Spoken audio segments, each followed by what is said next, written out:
Hello, everybody. Welcome to this week's podcast. Sorry, it's been a couple weeks. I've just been really busy. I haven't had time to actually sit down and actually get my thoughts together. Like I said, it's been really busy, and I've had a lot of stuff on my mind, and I'll kind of get to that a little bit later in the podcast. But first, I want to always open up the podcast with maybe questions or topics people would like me to cover. To start out with, kind of like a viewer or a listener's choice, I guess you could say.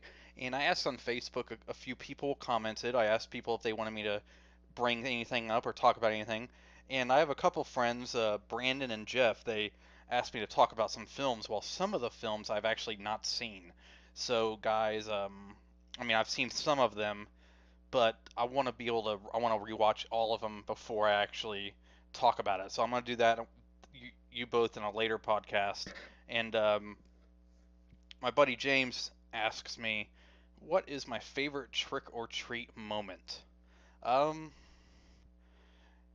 I don't know. I used to trick or treat all the time when I was younger, and I was all out. Like, I really loved the entire um, idea of trick or treating.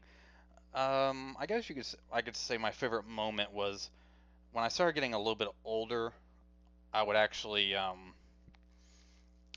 just I'd bring my nieces and nephews, but I was always dressed up as one time I was like Jason, and I would walk with them, but I would scare everybody at the same time. I was like that uncle that, just always kind of went crazy because I feel like sometimes I was having more fun than the kids were.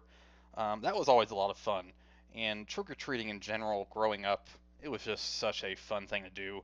There was a lot of kids in my neighborhood growing up at the beach, and I mean, I literally had a system. My sister, she's about 15 years older than me. She would actually bring us around, and we had a system where we would cover basically half of Jacksonville Beach, and we would go down one main road and then kind of veer in and out diagonally and go through all the neighborhoods and stuff. And I remember one year I actually got three. I started at 6, like the earliest I could have started. I started at 6 p.m. and I ended at 8:30, and I had 2.5 pillowcases, big pillowcases full of candy.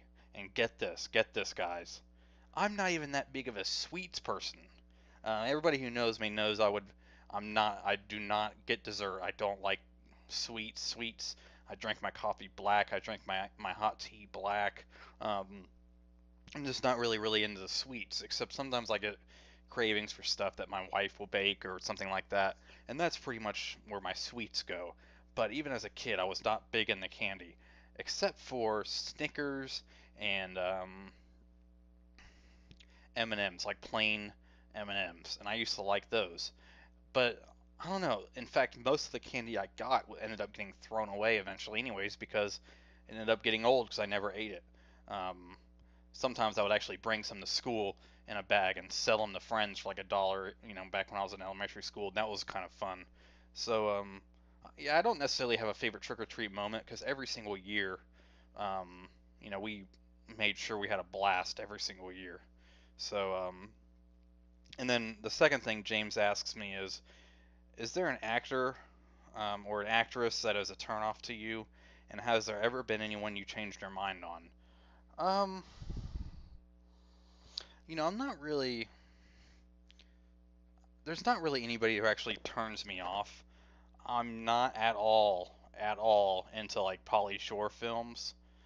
Some people might hate me for that, but I don't like that persona that he has in some of those other films, that like his earlier films. And I know some people love that, and I'm just not really into that. So I never really got over that, and so I don't really watch his films. And but an actress that I was just watching The Dark Knight recently, and I'm just not really all that crazy about Maggie Gyllenhaal. I don't really think um, I'm a huge fan of Jake Gyllenhaal. I think he's an amazing actor, and she's a great actress too. But there's something about her. I'm not really crazy about her, and I think there's some other actresses out there that people go crazy about, and I'm just like, it's all right. And so, um, really, the only person I changed my mind on that has had a significant impact on me, I guess I could say, is at first when I was growing up. Um, I wasn't really into like Woody Allen movies. There's something about it that just they did not look good to me. And I got older and I was like, you know what, I'm gonna go into this with an open mind. And I watched Annie Hall. Now Annie Hall is like my third favorite movie of all time. I love it, love it, love it, and I have like every single Woody Allen movie that he's ever directed. And I'm a huge Woody Allen fan. I have his stand up, I have books that he wrote, and you know, I've already covered before in a video about the controversy surrounding some of his personal life, so I don't really want to get into that. So I'm just gonna look at what his art is. But that's an example of an actor or a filmmaker, pretty much that I changed my mind on. So but yes, thank you so much, James, for asking me the question. And Brandon and Jeff, I will get you guys next time. I want to try to watch some of those movies again. For those of you guys who are asking, they actually asked me a couple questions. Jeff asked me the films of Jules Dassin. I don't know how to pronounce his last name, but he did The Naked City, which I've seen, and he's asking, and then he did Rafifi and Night in the City. Well, I've never seen Night in the City.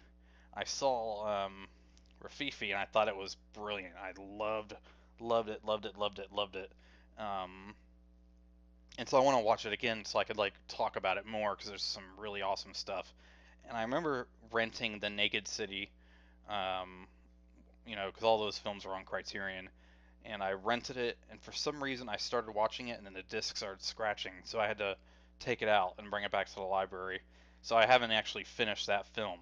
So I'm thinking about getting into some of those films soon. So um, I definitely thanks Jeff for asking. I'm definitely gonna get into that. And then my buddy Brandon, aka Skin Slip, asked me my thoughts on some of his most favorite films. Take This Waltz. I've actually never seen that film, and I really wanted to when it came out, and so I'll be sure to check that out. And he also asked me about Robert Altman's Shortcuts. I'm a huge, huge Robert Altman fan. Um, I think he is a very uneven director. Some films that he does are like just masterpieces, and other films just aren't as good as others. But I've actually always loved Nashville, Shortcuts, The Player. Um, it's really, I mean, it's hard to even break it down about. I mean, of course, I liked MASH, and I liked Gosford Park, and I really like Three Sisters. I really like every Robert Altman film that he's done that I've seen. But Shortcuts I thought was brilliant. It came out in the early '90s and has a huge cast, and it's just um, has a bunch of people, and it's all these stories that are interconnected somehow. But um, a filmmaker that does that a lot nowadays is Paul Thomas Anderson. He's really good at doing those vast, epic narratives that just cover so much material, so many characters.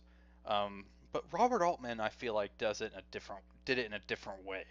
He did it, which I really kind of liked, was he had some kind of emotional detachment from the characters in this, and to where you could actually really observe. Paul Thomas Anderson, um, for instance, Magnolia, you get to know some of those characters. Um, what else? Boogie Nights, great film. You get to know you're like with Mark Wahlberg's character. You get to know the minds of some of these characters, and you really understand what they're all about. But Robert Altman has a detachment from these characters, and it kind of makes you observe all the situations that are going on. And it's brilliant because you can actually look at everything in a more open way, I guess you could say an unbiased way, because you're not really hooked on that person's emotion. You could just look at the situation. A perfect example of that is Shortcuts in Nashville. Nashville covers like 22 different characters. Um, and you're always detached from them. You don't have any kind of emotional connection to them.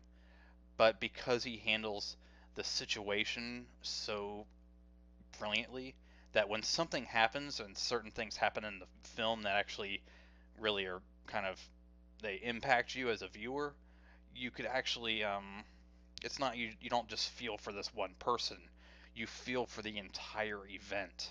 And I don't really want to say any more than that because it'll spoil parts of that movie, but there's certain things that happen that because you have that emotional detachment, you're able to actually um, experience from many different point of views and many different angles. And so that's one thing I've always liked about Robert Altman's films. So yeah, definitely thank you so much, Brandon, for asking me about that. And I'm definitely going to check out some of those other films that you and Jeff mentioned as well. So all right, let's go ahead and get into. I really wanted to kind of talk about, like, give a mini channel, I guess you could say a channel update, an update with me. Um, as you know, we had the Blu-ray Brothers channel that I was a part of recently with Luke Ryan and Robbie Webster, and that was phenomenal. It was so much fun. I appreciate all your support. We're right now having a break from it, and whenever if we feel like getting back, together soon to do more videos, then we will. If not, then I'll definitely let you guys know. But we don't have anything set in stone right now, and if we do set something up with that, um, we're gonna. I'm not gonna announce it through the podcast or on Facebook. We're gonna make a full-on video about it. So that's all I'm gonna mention about that. But thank you so much for your support in that area. And so as we did that. I had a lot of stuff that I was pumping out on my channel, and I think I just got completely burned the heck out, and I couldn't even. I started thinking. Um, I guess I started having some self-conscious type stuff because I was, thinking, man, I'm so burnt out. And I started thinking really bad about my videos, and my wife was having to cheer me up because I just felt like I wasn't doing anything worth it. Um, some of my views were really kind of low for a little bit, and I was just really, really discouraged. But I started to kind of think about everything and why I started YouTube in the first place, and that is because um, I love talking about movies. And so I decided, you know what, I'm gonna go ahead and get back to making videos. I would love doing the podcast and stuff like that. And so I'm just gonna keep putting out content, but I'm not gonna put too much pressure on myself to actually get it out there, you know, all the time and like put a schedule on it because if I do, then I'll end up, burning myself out again because I'm the type of person that I burn out easily because my mind just is all over the place and I could do a million things at once. And so I had to take a little break. So if you noticed, I haven't really posted a video except a few unboxings, um, really for a few weeks. And so I posted and this is another thing, I was really unmotivated to finish my Stanley Kubrick director series because I just did not feel it. I wanted to, Kubrick's one of my favorite filmmakers, and I didn't want to make a video and just sound boring and unmotivated and all that stuff. And so I just was gonna give up the whole thing. Um, and I mean, I love doing YouTube so much, and so I was just like, man, I really just need to get over this funk. Stop thinking, stop listening to all the voices in my head that say I may be doing a bad, you know, job of my channel. People hate you, that kind of stuff.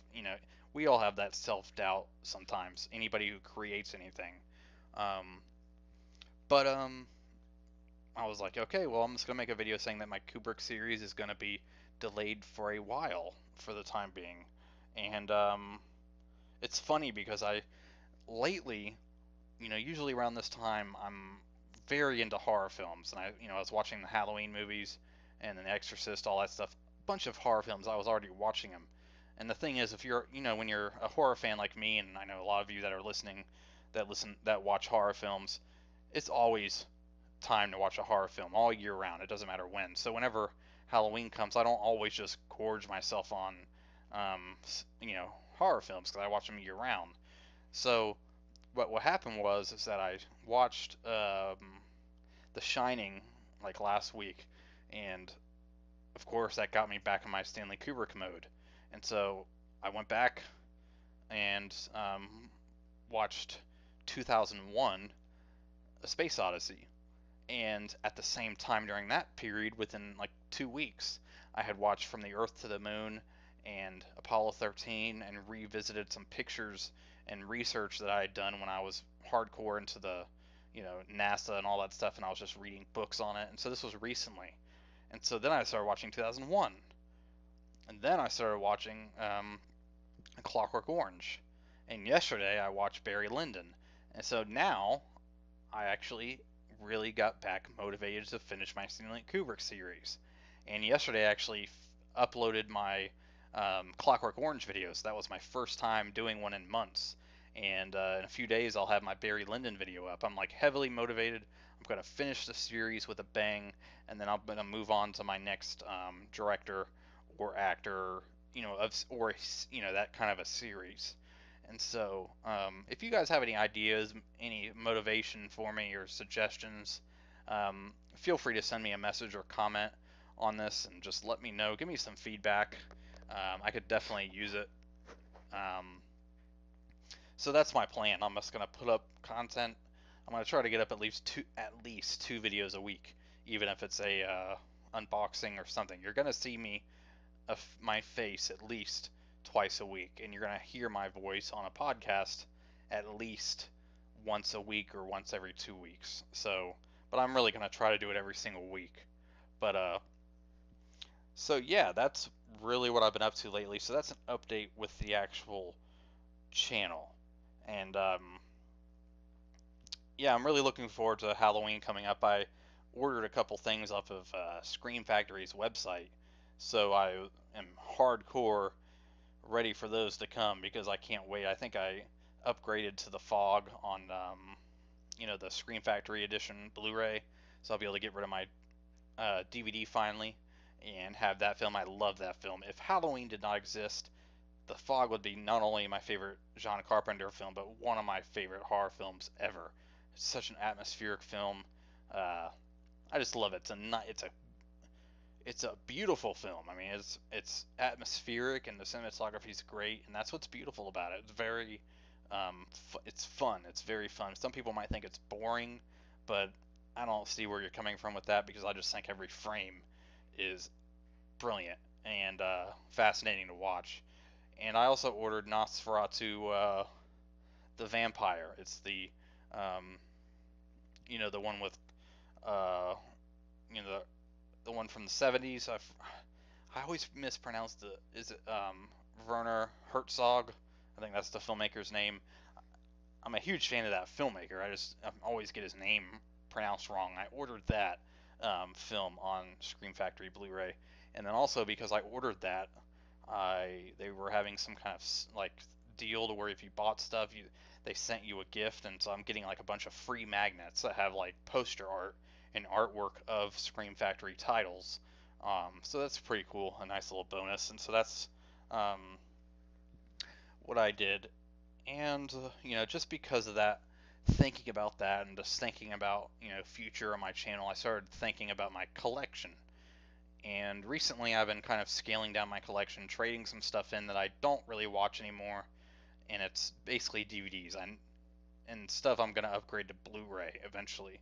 And unlike the Great Purge, I guess you could say, of 2010, if you followed me for a long time, you know the Great Purge of 2010 is when I first got a Blu-ray player, and because I wanted to get more Blu-rays and I didn't have a lot of money, I basically traded in half of my collection just to get Blu-rays, even though I really still wanted to keep those DVDs.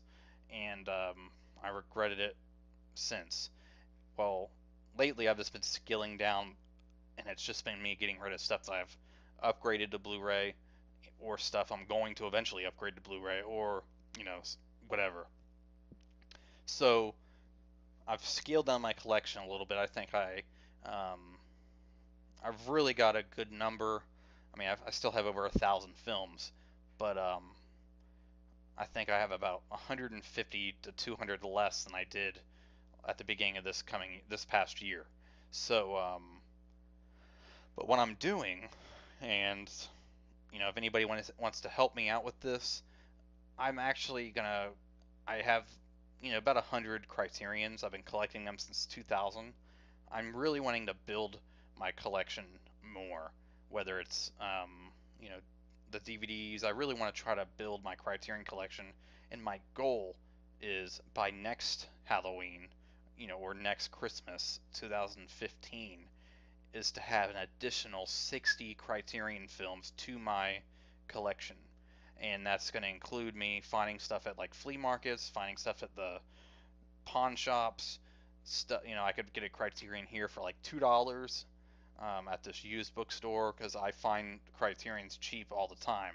So if you guys are out and about and you're not really into Criterion's, but if you see one for $2, you want to pick it up for me, and I'll send you the money back through PayPal or whatever. That would be awesome because I'm really trying to build up my Criterion collection again. Like I said, I think I got about 100 titles, and about a quarter of which are Blu-rays. I have some out of print stuff, and so I just really want to get my Criterion built up even more, bring it to the next step, because that's one part of my collection I'm very, very proud of. I love Criterion and everything that it stands for, and so, and my other goal that I want to do for next year is I've always considered myself as a writer. I used to do poetry. I used to do poetry in high school. I won contest for poetry, and I've just always loved writing. I took a bunch of writing classes in college. My electives in college, instead of doing drawing and stuff like that, I actually took literature classes and writing classes. I didn't really need to take any art classes because I was already a oil painter at the same time. Like, I've just always been into the different arts. I love doing videos, I love writing, I love painting, I love drawing, doing comics. So I actually I actually took all those courses, and I remember when I was younger, when I first learned how to write, I used to write little stories, staple them together, and send them off to my family members. But one thing that wow, I just had like a warning come up on my computer saying it's going to shut down in a little while to do an update. Well, that's all right. But anyways, I'm actually, I used to write stuff all the time. I actually have my own secret agent that I invented when I was in elementary school, and he's kind of like a James Bond, and I wrote the book. I mean, it's probably like 50 pages, and I had a sequel too. Well, I've had a lot of um, you know, I've had a lot of writing experience anyways, and I have a lot of stuff that I've started, but I'm actually you know, thinking about as a goal for next year. Sorry, my mind got kind of sidetracked. So I was trying to set my computer from um, shutting off. My goal is I have a few stories outlined, and I have some stuff brainstormed. My goal is to have a novel length story written um, by next New Year's Eve. So that would be, a year and a few months from now. I want to have at least a 200 to 250 page um, novel, or little novel, or whatever you would say, just a book. And so that's my goal for next year. I've always wanted to, write stuff and be a writer. And, I'll probably self publish it. So if you guys are interested, um, and would you be interested in reading something that I write, let me know. That'd be cool. I'm looking forward to hearing what you think about that. And but yes, it's been about 25 minutes or so, so I think I'm gonna go ahead and wrap up this podcast. And I got a lot of stuff I think I'm gonna bring up in the next podcast. I think I may do one. Um, Let me know in the comments if you want me to put up another one this week. I might be able to put one up on Saturday.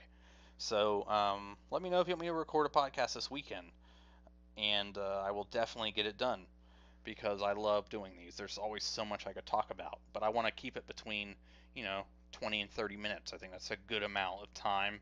And so, yeah, so this is my third podcast. Thank you so much for your support, and I will talk to you guys in the next podcast, or see you guys in the next video, or talk to you guys on Facebook, or yeah, you know what I'm trying to say.